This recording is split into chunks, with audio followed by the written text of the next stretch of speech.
तो व्यूवर्स, कैसा लग रहा है आप लोगों को PSL 8? मुझे तो कुछ मैचेस के अलावा बोर लग रहा है। क्योंकि बोर इसलिए लग रहा है, या तो वन साइडेड मैच हो जाते हैं, या कैप्टनसी ख़राब हो जाती है, या बहुत ही नाकिस किस्म की बॉलिंग हो जाती है, और उससे सोने पे सुहागा फील्डिंग बहुत ही अच्छी मेयार की हो रही है। एक ज़माने में हम कहते थे जी PSL की फील्डिंग का स्टैंडर्ड बहुत ज़बरदस्त है, लेकिन PSL 8 के अंदर स्टैंडर्ड बहुत ही ज़ीरो हो गया। मेरे साथ मौजूद हैं आसिफ खान साहब, सितारों के मोहताज नहीं, सीनियर स्पोर्ट्स जर्नलिस्ट हैं।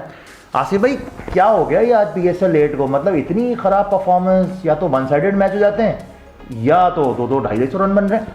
देखिए, पिचेस में बड़ा फ़र्क है। पिंडी की पिच आज आपने देखी, वहाँ बैटिंग पैराडाइज थी तो वो सूरत हाल उसके हिसाब से मुख्तलिफ थी। कराची में जो 3 पिचेस का इस्तेमाल हुआ, उसमें से एक पिच में स्पिन था, जो कि कराची किंग्स ने इससे पहले मैच खेला है।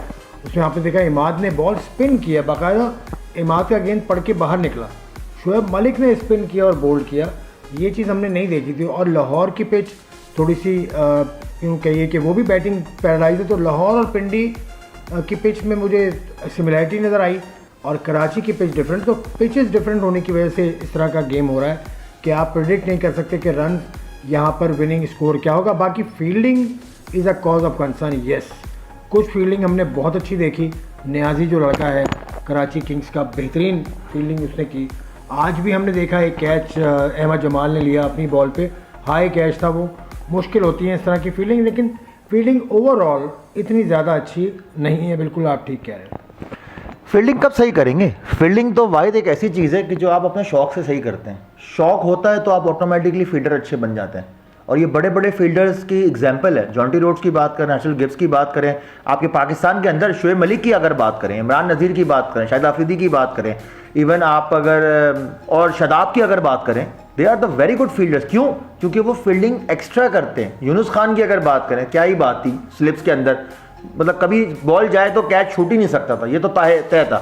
लेकिन यहाँ HBL PSL के अंदर बॉल हवा में जाए तो 95% चांस होता है कि शायद छूट जाएगा। और उनसे छूट रहा है आसिफ भाई, जो यंगस्टर हैं, बिल्कुल यंग लॉट हैं, तो वो जो उनको ग्रास रूट पे वो कोचेस क्या सिखा रहे हैं उन लोगों को? देखिए, फील्डिंग जैसे आपने कहा ना, खुद से मेहनत करनी पड़ती है। कोच जितना भी बता दे, फील्डिंग आपको खुद से, बल्कि 3 आस्पेक्ट है ना, बैटिंग है, बॉलिंग है, फील्डिंग है। बॉलिंग में लेंथ बहुत इंपॉर्टेंट होती है, कितना भी आपको कोई बता दे, लेकिन लेंथ अगर आपने नहीं पकड़ी पिच के हिसाब से, और हर पिच के हिसाब से लेंथ। अच्छा, मैं ये बातें आपके सामने कर रहा हूँ बैठ के, बताइए आप बॉलर हैं, मुझे तो शर्मिंदगी हो रही है। वैसे एक बात, शोएब अख्तर ने एक जुमला कहा था जो कि मेरे जहन में चिपक गया है। 2018 में कोई इंटरव्यू उनका हुआ था, उन्होंने कहा था madness is in the length.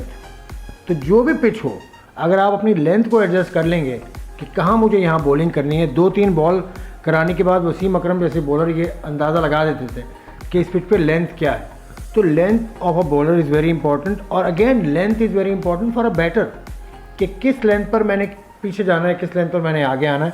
तो लेंथ ही का गेम है सारा, और फील्डिंग के अंदर भी लेंथ आ जाती है। कैसे? अगर गेंद ऊपर आ रहा है तो आपको पता होना चाहिए कि कहाँ गिरेगा, मैं अपने आप को उसके हिसाब से एडजस्ट करूँ। तो in all aspects of cricket, madness is in the length. ऐਵੇਂ ही सुनने में आ रहा था कि जी स्पोर्ट्स जर्नलिस्ट जो होते हैं, सिर्फ लिखने के अंदाज होता है, उनको नहीं समझ आती। हम सोशल मीडिया पे भी देख रहे होते हैं, भाई ये हैं वो स्पोर्ट्स जर्नलिस्ट जिनको हर चीज़ क्रिकेट का पता है, लेंथ का पता है, गुडनेस का पता है, गुड लेंथ का पता है, शॉर्ट लेंथ का पता है, फील्डिंग का पता है, हर चीज़ का पता है। तो सारे जर्नलिस्ट एक जैसे नहीं होते हैं, ये याद रखिएगा भाई व्यूवर्स।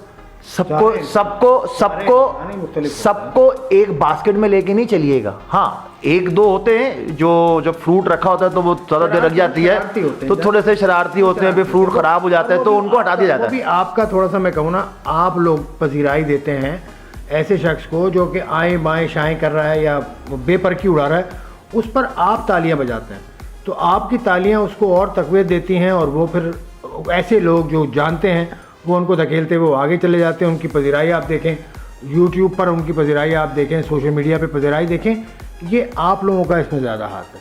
क्योंकि कोई भी बेपरखी किसी ने बात कर दी, उसको इतने हिट्स देंगे आप, इतने व्यूज़ देंगे, इतने लाइक्स आप देंगे कि वो अपने आप को समझने लगेगा।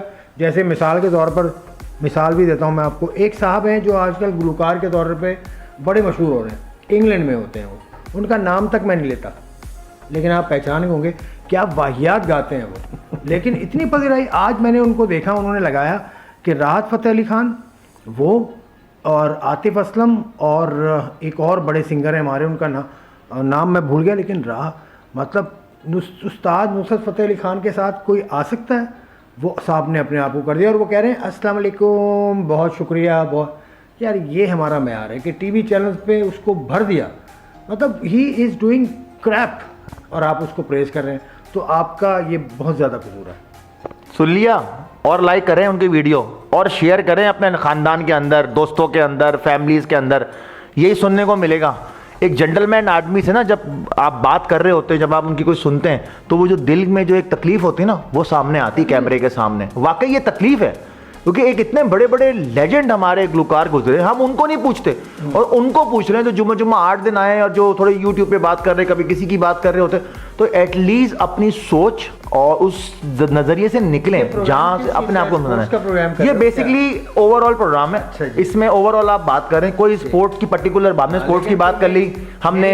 मेरी बात बुरी लगी हो तो मैं माजरत करता हूँ, लेकिन ये कि मुझे ये महसूस हुआ तो मैंने कहा, क्योंकि मेरा दिन का आगाज़ होता है अखबार पढ़ने के बाद।